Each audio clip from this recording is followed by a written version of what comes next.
So it's Friday afternoon. This is putting the Iguanarium to use, day one. I finally got my decorations in. This is replica furniture from Cages by Design. I had some that I bought when I first got this Cages by Design enclosure, and I really liked it. I think they've changed up their formula. This is over 10 years old. It's holding up real good, but you can tell, you know, a 3-foot iguana, or, you know, Bossk isn't 3 feet, but his claws coming up and down this. Their new stuff just doesn't seem, I don't know, as robust as that stuff. But we'll see. You know, I got it. I got this cage outfitted for Bossk. I'm not ready to put Tiamat outside yet. As you can tell, she is still super heavy, gravid, full of eggs. She's been doing a ton of digging. She knocked that cork bark down that's usually sitting on this shelf right here. So she knocked that down, but she is hopefully ready to pop any day. But I'm not going to stress her by taking her outside. Anyways, I tried to lure Bossk into this. My whole concept is this is small enough and light enough, and that's why I went with this. The heaviest thing in here is this big cork bark tube. Come in here, you know, get Bossk to go in it, close it up, roll it out either to the back porch or the front porch, or, you know, get my son to help me take it down the steps, put him out in the sun. I can move it around, put him in shade if it's a blazing hot day, you know, put him someplace where they're, you know, they can thermoregulate easy, because it's not a huge enclosure. It's just for them to get some sun several hours a day, you know, while I can watch them. It's not something I would ever put outside and leave the house for hours. You know, I would definitely want to be around and make sure, you know, they're not going to overheat, because if it's 95 heat index and, you know, well over 100 around here in Southeast Virginia, I don't believe that cork tube is going to be enough for them to get out of the sun, you know. So anyways, that was my thought. So I attempted to get Bossk in there. I cleaned myself up, but I went to try to point with the hand that I had the camera in. That was real smart, but he did not like the big black thing in the room. He freaked out. And anyways, so I figured I'd just leave it open, leave his cage open, and it's been like that for about an hour. And now he is back amongst all my storage stuff. I hear him scratching around back there. So today is day one, take one. Not successful. Enticing Bossk to get into his iguanarium. It's Friday afternoon. I'm just going to leave it out like this, let him stay over there. He's not messing with anything. I got my Nest Cam hooked up so I can kind of check the room live and make sure he's not getting in any trouble in here, but I'll come and I'll dig him out of there at some point. But I really need to clean this room up. I mean, here's all my packing material for anybody interested in some Enola smallwood eye. I just really need to clean this up. But anyways, it's Friday, and I'm going to shoot some video tomorrow and shoot some videos Sunday, and hopefully by the time you guys see this, I've been successful getting Bossk out in the sun. So we'll try again tomorrow. Take it easy. Alright, well, Tiamat has laid some eggs, and she's steadily kicking them all over the place, so I'm gonna see if I can't get by her so I can start taking some out without getting nailed, because they can be very defensive. So we'll see what she'll let me do. She may actually still be laying. She looked like she was hey, pretty girl. I'm surprised she's not going after me, because 2 years ago she was very defensive. Look at the behavior, though, of her pushing over her nest. Look at how thin she is. You gonna let me get in there and check on your eggs, pretty girl? So I don't know if they're going to be fertile or not, so I just got some Pangea hatch and I'll see how many I get. She laid 24 her second clutch last year. Only one of them was fertile, so, but she laid, I think, 22 in her first clutch last season, and 16 of those were fertile. So she's just steadily picking spots in her lay box and doing the covering up behavior. So I'm gonna see if she's gonna go after me or if she's gonna let me. Tiamat, can I get your eggs out, pretty girl? Oh, look, she just covered up that egg that I tried to get. That's fascinating behavior. These are such awesome animals. Of course, once she gets done doing this laying stuff, she will obviously devour hatchlings. Alright. Let me see how many eggs I can get. Okay. Oh, pretty girl.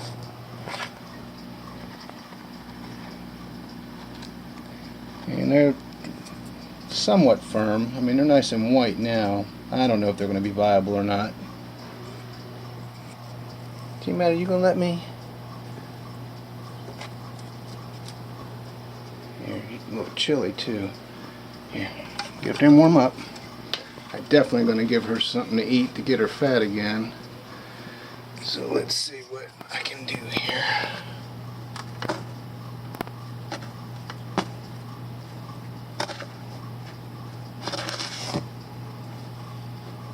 I probably ought to just take this next nest box out. There ain't no telling where she's laid them. She was doing the covering behavior practically everywhere. So I think that's what I'm going to do. I'm going to go ahead and take this nest box out so I can do a little more thorough job, not trying to reach in here.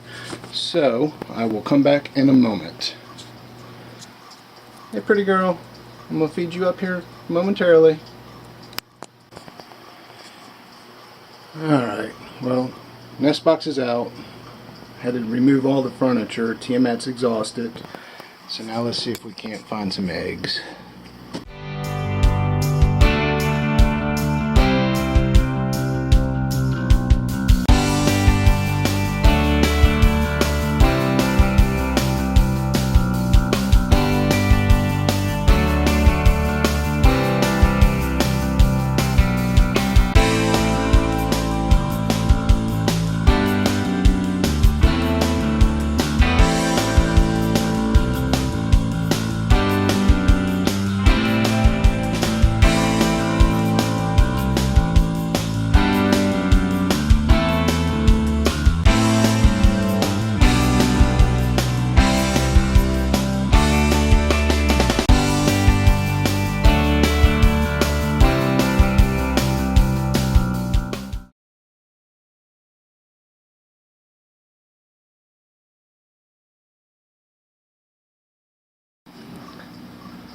So she definitely had a spot picked out. Then she scattered some of the eggs, so this corner was hers. Now, like I said, last year she had 2 clutches. First one she laid in May, and then she laid again, I want to say, in the end of July. So I had hatches in August, and I had hatches in October. One hatch in October. That was the only viable egg out of her second clutch. Wow. This is going to be a lot of eggs. Oh, that one's obviously bad right there. Set you over there. Oh my gosh. Holy moly. Oh.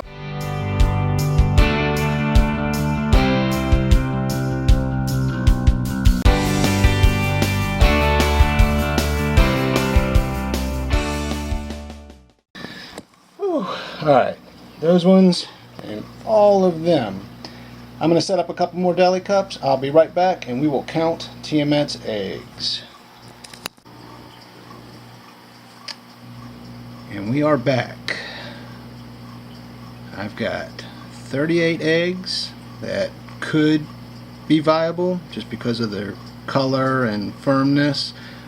One that's obviously a dud, it's mushy, it's yellowish, to make a total of 39 eggs that Tiamat, my almost 4-year-old Honduran spiny-tailed iguana, Tenosaura melanastarta, just laid. With her, my goal is now to help her recover from this.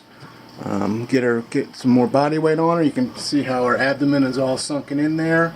I've got calcium dusted super mealworms, and over here is some chopped up figs and mango. Just to get her some energy, get some calories in her. I'm hoping she'll go down there once she warms up, and I don't know if they go into like a trance. They say like sea turtles go into a trance when they lay eggs. So she's very calm, letting me pick her up and everything. Usually she's a little bit more flighty than that, so I think she's still kind of in that egg laying trance. So hopefully when she warms up and snaps out of it, she'll come down here and start eating and get some body weight on. So let's shut this up here. All right, 38 eggs, 39 with the obviously infertile one. My little Hovabator incubator is going to be stocked full because I still got smallwood eye and barracoa eggs in there. But I'll make it work. I'll get it all in there. If past experience is any indicator, quite a few of these will turn out to be infertile. Which, I'm not going to cry about. Again, if all of these were to be fertile and I were to hatch all these eggs, that's a lot of baby iguanas for me to, to sell or give to pet shops or otherwise find homes for. And that can be trying. That was a little stressful last year. So anyways, that'll make it into this week's video at some point. So I'm sure some other clips coming up after this, or maybe this is the end of it. I don't know. We'll put some nomenclature on the bottom so you'll know if I'm about to wrap it up or if I got more for you. But talk to you later. So it's late afternoon Saturday, going on about 6 p.m. Bossk is, this is his second day out in his iguanarium. I roll it around in the backyard, to make sure he's got shade as well as an opportunity to bask in the sun. He's still a little skittish out here, not sure what to make of this. He's kind of been sitting in this one spot for, I don't know, an hour now, but he's just soaking in the sun. He will puff out that dewlap every now and then. I guess he's just trying to figure out what's going on. He's got his little bowl of greens, some collard greens, some red leaf lettuce, or some cut up mango in there. Make sure he's always got a fresh water dish. But me sitting right here, I got the sun beating down on the right hand side of my head, and it is definitely warm. So I know he's liking it. But I think it's going good. And he's just getting used to being outside. When the wind blows, we got elephant ears over there, and there's some elephant ears behind me that spooked him yesterday a little bit. He wasn't too sure what to make of that. Birds out here chirping. But I think he's enjoying it. But this is day 2 of Bossk in his iguanarium. And we will definitely film a little bit more tomorrow before I post a video. So we'll see how it goes on tomorrow, on Sunday. And hopefully I'll show you guys how I get him in and out of the house. That'll be the plan, hopefully. So anyways, say goodbye for Saturday afternoon, Bossk.